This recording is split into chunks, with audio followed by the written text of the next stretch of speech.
Bienvenidos a ¿Qué dice el texto? El día de hoy estudiaremos la idea central y lo que dice el texto de Colosenses capítulo 1, versículos 24 al 29. Y como siempre lo hago, déjame comenzar leyéndotelo.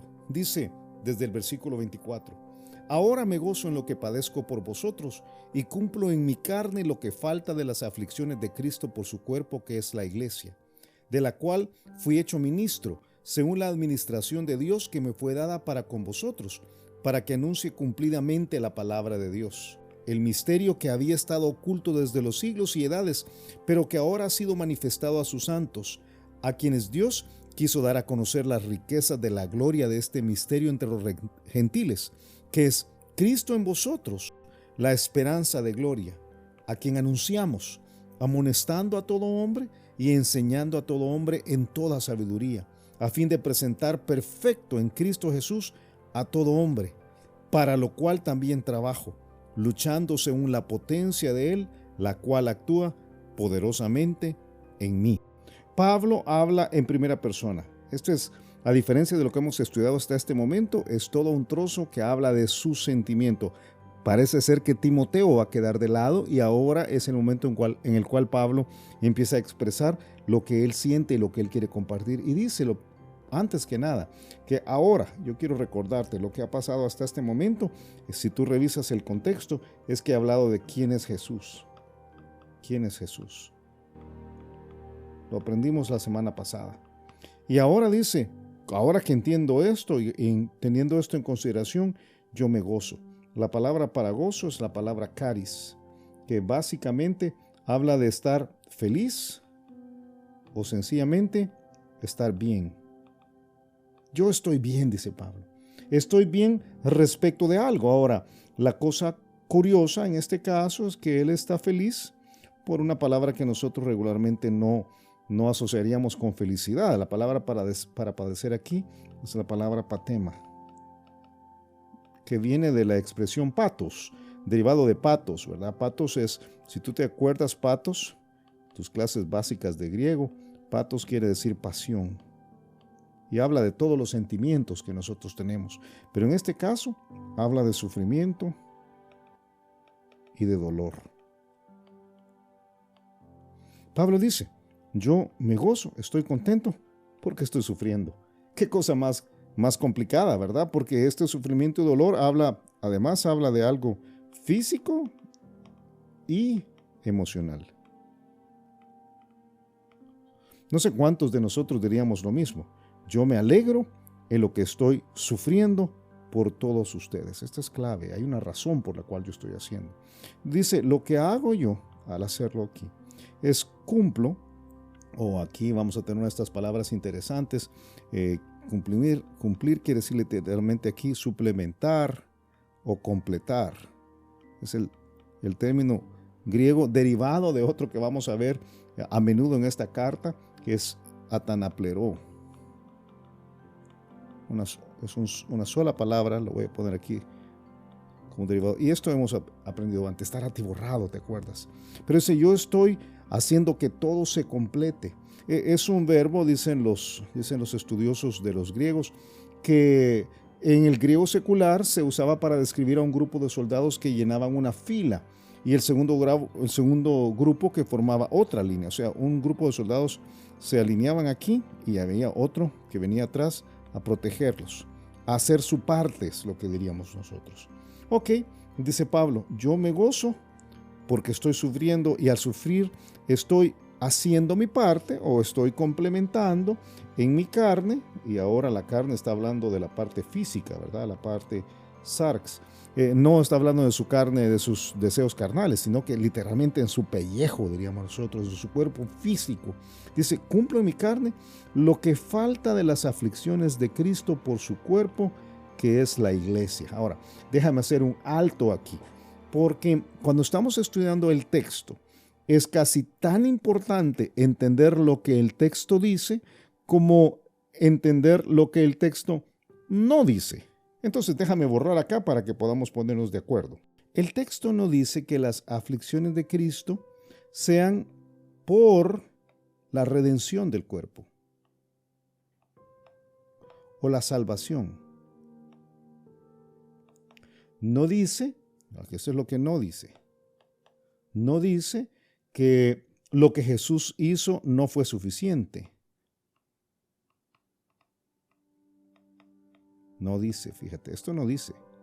No dice, tenemos que tener mucho cuidado. No está diciendo Pablo, ahora yo me alegro porque estoy sufriendo y haciendo mi parte al cumplir en mi carne lo que Cristo no hizo en la cruz. No es eso lo que dice.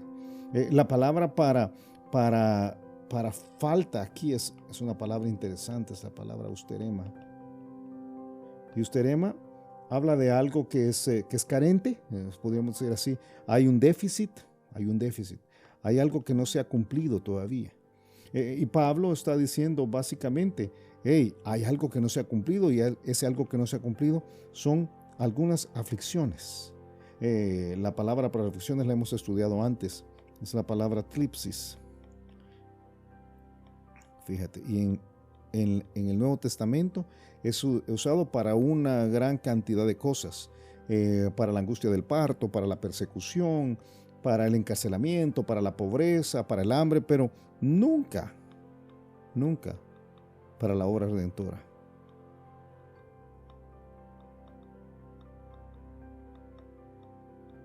Jesús pasó por un infierno, literalmente, pero nunca es descrito con la palabra tlipsis. Entonces Pablo está hablando de algo más. De lo que está hablando lo vamos a ver detenidamente cuando expongamos el texto, porque eso no lo dice aquí literalmente, pero lo que está diciendo yo hago mi parte en algo que todavía los creyentes deben hacer.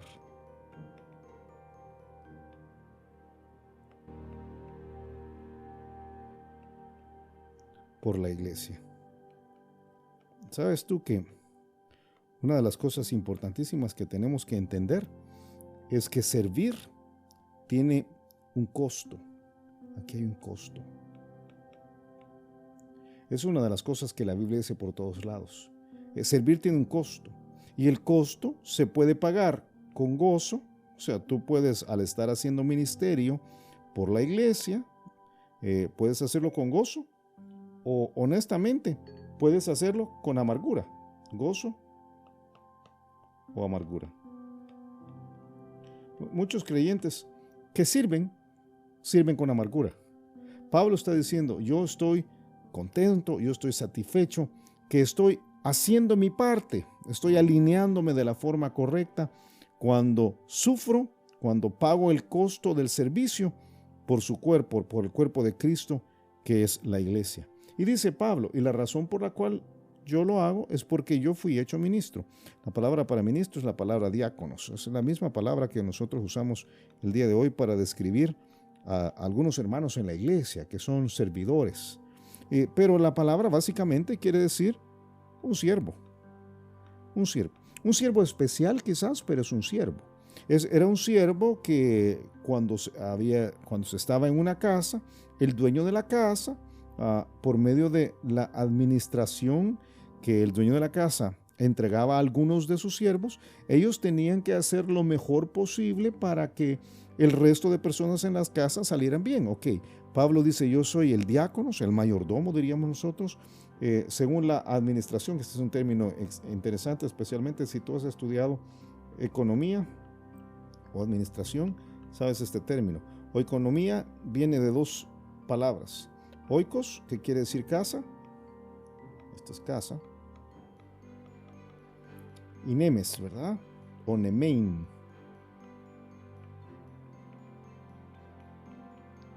que básicamente es gestión.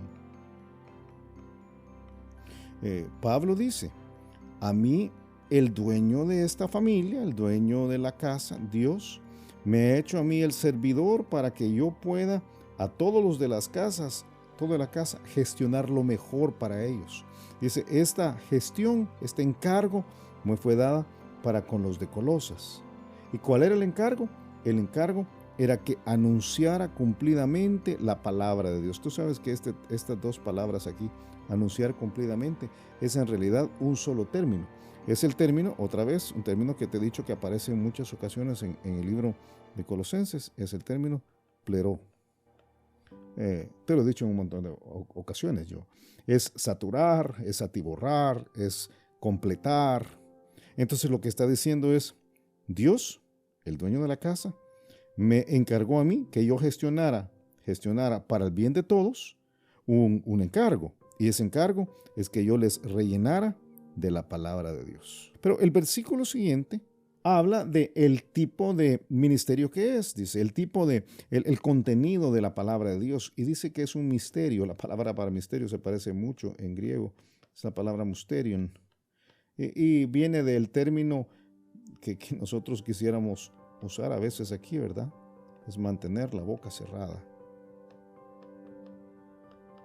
Es algo que ha estado callado. Es algo que ha estado secreto.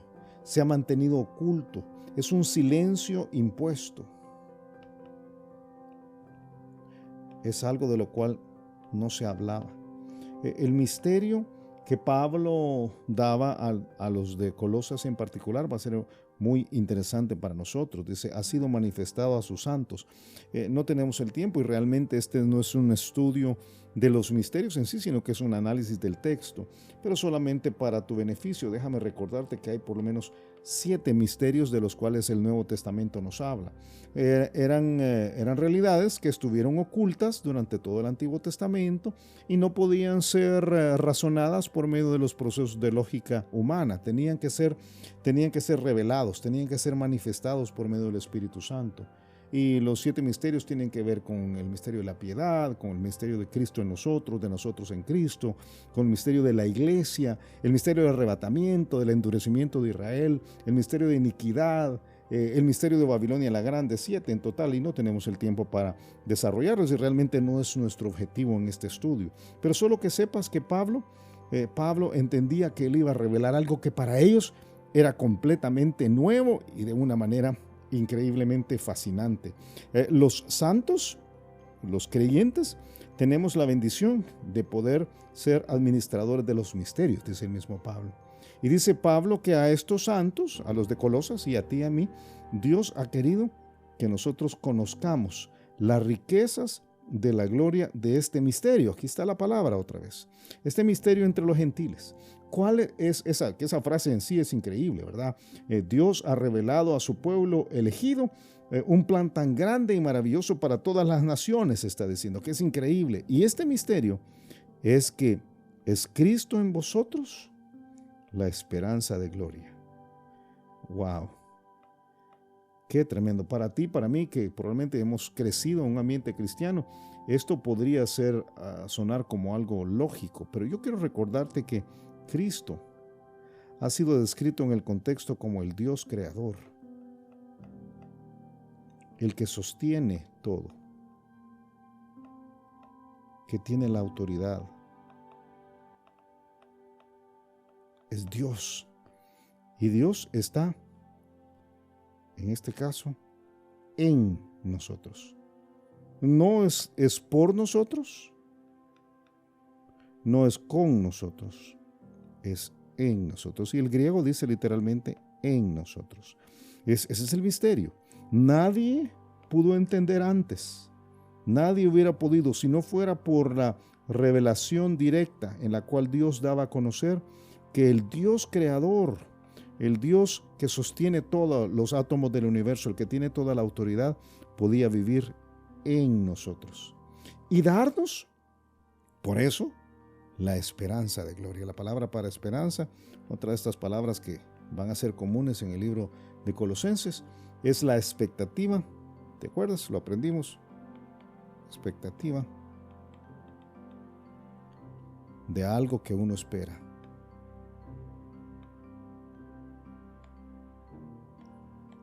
No es algo que ojalá que suceda. Hay una certeza aquí. En este tipo de esperanza hay certeza. Y la certeza que nosotros tenemos es porque Cristo, que es el Dios creador, está dentro de nosotros. Nosotros podemos ahora, ante las circunstancias de la vida, tener la certeza que todo va a terminar bien. Porque la gloria, un término que puede ser usado desde la perspectiva puramente humana, doxa, honor, así lo diríamos nosotros, pero también el cielo. La doxa, el honor, literalmente la dignidad, es el estado que nos garantiza que existiremos en la eternidad. Es la salvación del cielo, es el escape de la humillación actual. Y dice Pablo todavía algo más. Es por eso, dice, que anunciamos, y la palabra para anunciar aquí es interesante, ¿verdad? Podría traducirse de otras formas. Podríamos decir, lo proclamamos, o lo declaramos, o lo predicamos. De estas maneras es traducido. O hablamos de él de una manera casual. O lo enseñamos. Es a Cristo.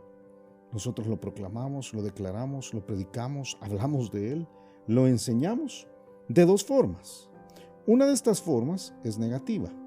La otra forma es positiva. La expresión amonestar es una expresión, y voy a usar el signo negativo aquí para que lo entiendas, es una expresión negativa.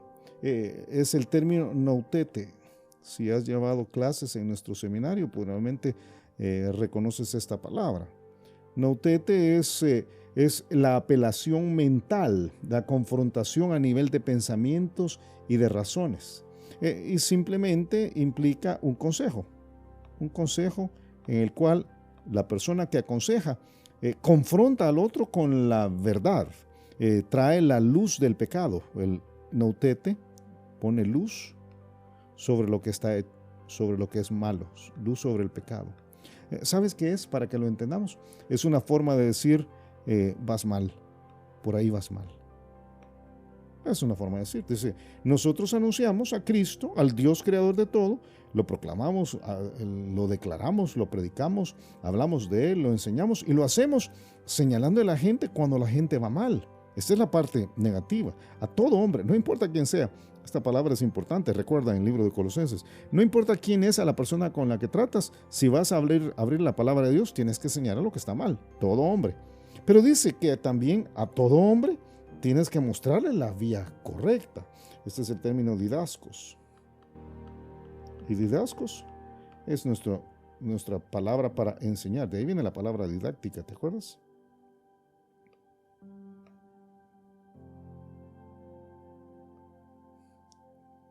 Es nuestra palabra para enseñar.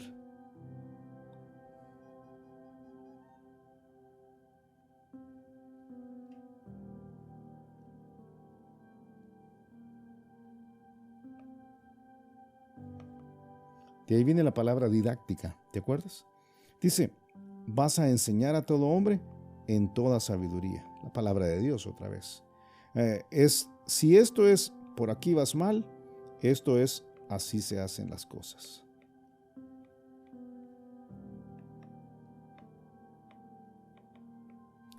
Esto es una buena forma de entender el discipulado, ¿verdad?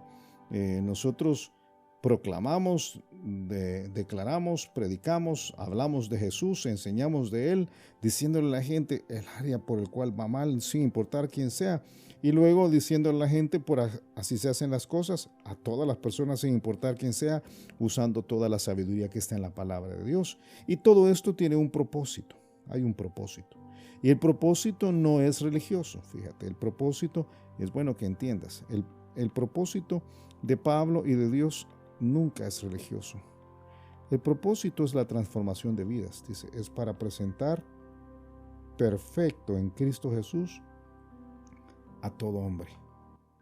¿Qué frase esta? Es una de esas frases increíbles, porque el propósito es el mismo de Jesús, es la transformación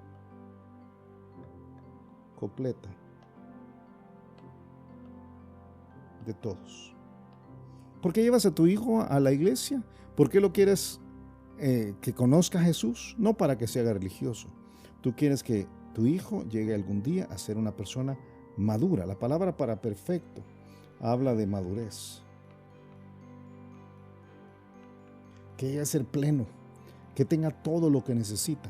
Eso es lo que quieres de tu hijo, eso es lo que quieres de tu discípulo, eso es lo que quieres de ti mismo. Dice Pablo, y para esto, para lograr este propósito, este fin, yo hago todo el esfuerzo que puedo. Dice, por lo cual también la palabra para trabajo aquí literalmente quiere decir desgaste. Yo me desgasto. Qué tremendo, los buenos ministros hacen esto. Se desgastan, pero no con sus propias fuerzas. Dice, luchando según la fuerza, la potencia, el dinamismo que hay dentro de Jesús, el que es el Dios Todopoderoso, la cual actúa poderosamente en mí. No tenemos el tiempo, pero en el griego este es un juego de palabras.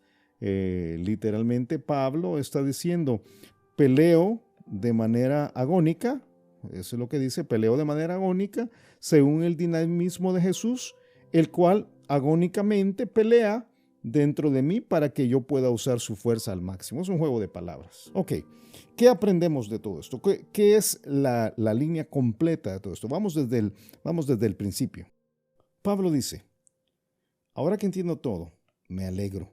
Me alegro de que estoy haciendo todos los esfuerzos, aunque implique sufrimiento e incomodidad por ustedes, porque de esa manera hago la parte que a mí me corresponde en mi carne, para que las presiones de Cristo por su cuerpo, que es la iglesia, se cumplan.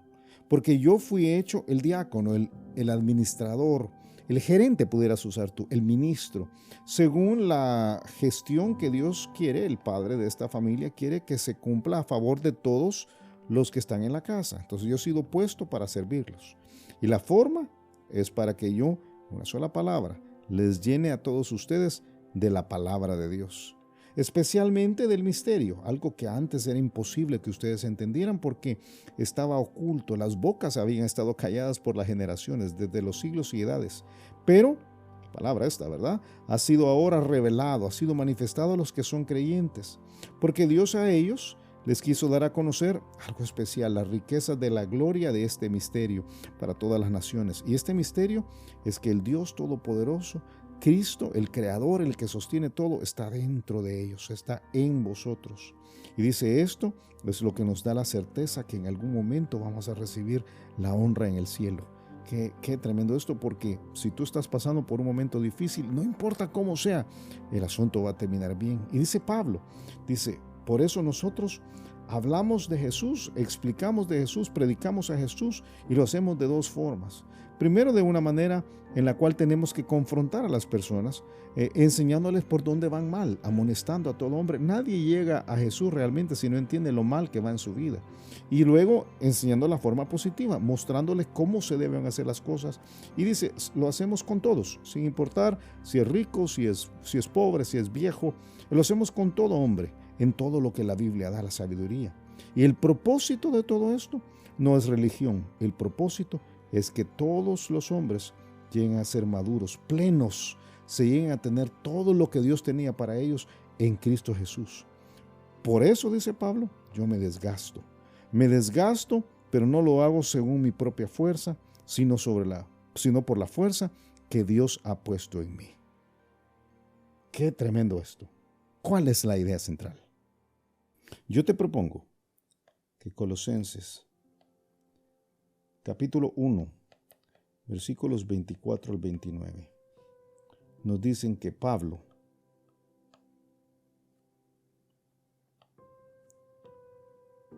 se alegraba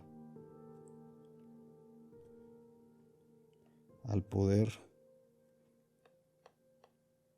hacer su parte sacrificial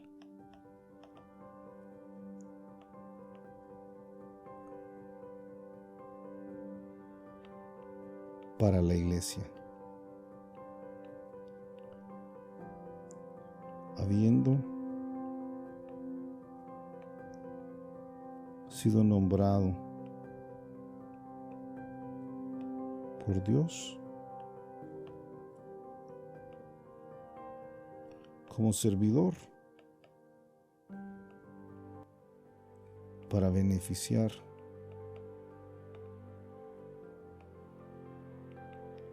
con la palabra a todos, especialmente con el entendimiento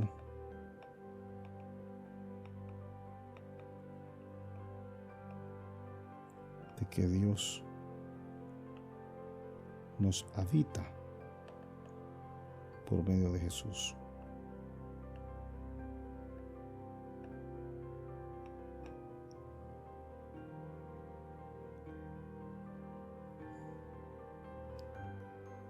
Y nos da esperanza.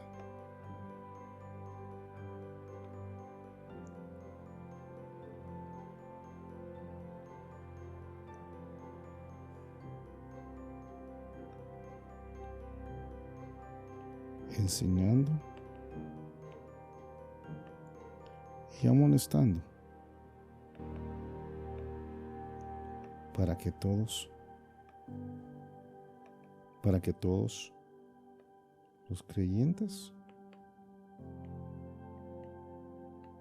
alcancen su pleno potencial. Wow, qué idea. Pablo se alegraba al poder hacer su parte sacrificial para la iglesia, habiendo sido nombrado por Dios como servidor. Un ministro es esto, para beneficiar con la palabra de Dios a todos, especialmente con el entendimiento, la revelación de que Dios nos habita. Dios vive dentro de nosotros y lo hace por medio de Jesús. Y esto nos da esperanza. Y lo hacemos enseñando, dice Pablo, y amonestando, de forma que todos los creyentes alcancen su pleno potencial. Esta es la idea central de Colosenses capítulo 1, versículo 24-29, y como yo te suelo decir, wow, qué idea. Ojalá que cada uno de nosotros pudiera entender que ha sido nombrado como un ministro, porque entonces nos vamos a alegrar al poder hacer nuestra parte, aunque esta parte implique la incomodidad, los sacrificios, y lo vamos a hacer para la iglesia. No las cuatro paredes, sino el cuerpo de creyentes que son hijos de Dios, porque hemos sido nombrados por Dios como ministros, como servidores, para beneficiarnos no con algunas cosas que hacemos, sino que la palabra es la clave, especialmente al entender de que Dios nos habita. Qué tremendo pensamiento esto. El Dios creador del universo nos habita y todos deben comprenderlo. Nos habita por medio de Jesús y esto nos da esperanza. En estos tiempos tan difíciles nos da esperanza y para esto tenemos que hacer una parte positiva y enseñar, y hacer una parte negativa para las personas, que es amonestar, de forma que todos los creyentes no se queden inmaduros, sino que alcancen su pleno potencial. Si todos los cristianos entendiéramos esto y todos ministráramos, qué diferente sería la vida. Esto es en sí un cambio gigantesco de enfoque que debemos tener. Existimos para que otras personas puedan alcanzar su pleno potencial y lo hacemos por medio de la Biblia. ¡Qué idea! Esto es lo que dice el texto en Colosenses capítulo 1, versículos 24 al 29.